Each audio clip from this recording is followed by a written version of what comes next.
Hey, buddy, I just wanted to run you through this quick distribution list stuff, this group stuff. So, if you log in as an administrative type user on Google and you're just even checking email, you can come over to the far right, and when you click on that little gear under settings, you'll get manage this domain as one of your options. That will take you to an admin console where you'll see stuff. Hopefully, it'll take you to an admin console where you'll see stuff like groups. If you click on groups, it'll take you to the page of all the groups we have defined. And we defined these well over a year ago, so they might be out of date. There's all advisory board, board of directors, personal emails, and then the 4 different committees. Anyway, just given that they existed, what I did was I just went into contacts. This is all on a Mac, by the way, so I know it'll work for you. I went into contacts and I made a new V card. I just did a plus and named the person, left it as a person. I think it's Sea to Shore. I don't know which. Let me put it in edit mode. Yeah, Sea to Shore is the first name, and Email Groups is the last name. Company is Sea to Shore, and I just made it that to remember it by.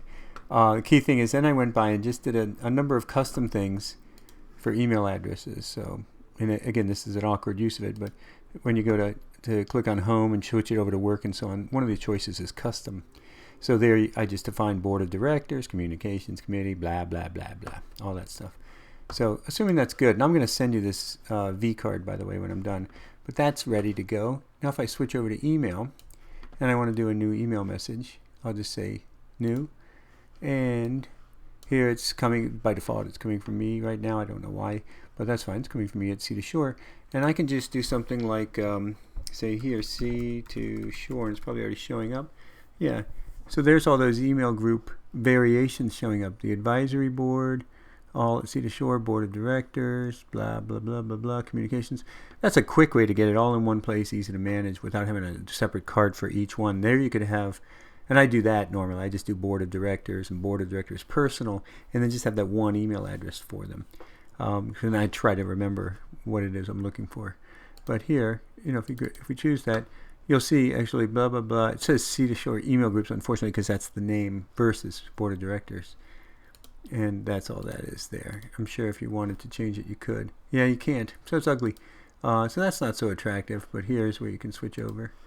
That's kind of lame looking. But I think that only shows up for you. They might, recipients might get it in a different way. And what I'll do is to test it is, I'll just send, let's see. Actually, I should rather do, probably shouldn't do board of directors personal emails.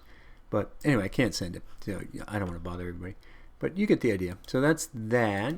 And again, I'll take another minute and do an alternative. So let's say I just want to do, and I might already have a board of directors, so let me just do a board of directors. Board directors. It's probably under Sea to Shore, maybe. Let's see. Sea to Shore. Yeah, Sea to Shore email groups was already there. Duh. Sea to Shore conference number. I do that for the conference number as well. So it's not there. So I'm going to just do a brand new one and just go add new contact and just do a Sea to Shore BOD. And I'll even write personal. And then for that email, I'll just do a board of directors personal emails at sea2shore.org. And I believe that's it. So now when I come in here, if I do board of, oh, I guess it was Sea to Shore, Sea to Shore BOD. There it is. Boom. So now it's Sea to Shore BOD, and it's the personal one, which actually resolves to that. So that would send to everybody's personal email address. And there you have it. That's the secret. I don't know if that's too painful or not, but this way the group is managed one place. If more than one person could benefit from that group, it pays to just have it defined on the central server. Now again, you never even have to do these entries. You can just remember, because the first time you do it, it's not going to remember. But if I did just board of, I know I've sent it before to Sea to Shore, and there you go. The board of directors at Sea to Shore, I've sent to people before, so it just shows up like that, because once you've used it once, it shows up in the memory, which you might have seen this previous recipients list before as well. So previous recipients, by the way, under mail, I think you can find it pretty well. Let's see. I should have prepped this for you so you know. It might be here. Previous recipients, under window. Previous recipients. So anything you've ever sent to in the past, it's all in here, including obsolete email messages or email addresses. So periodically I go in and clean up my junk because it's possible that there's something that's annoying you, that somebody has an old obsolete email address. You can find it in here and get rid of it. And that way, because like pick one that's like, oh, this is no longer valid, remove from list, and then you can get clean it up. But anyway, that's about enough info, and that's way too much on email for you to worry about. So that is all. Have a nice day.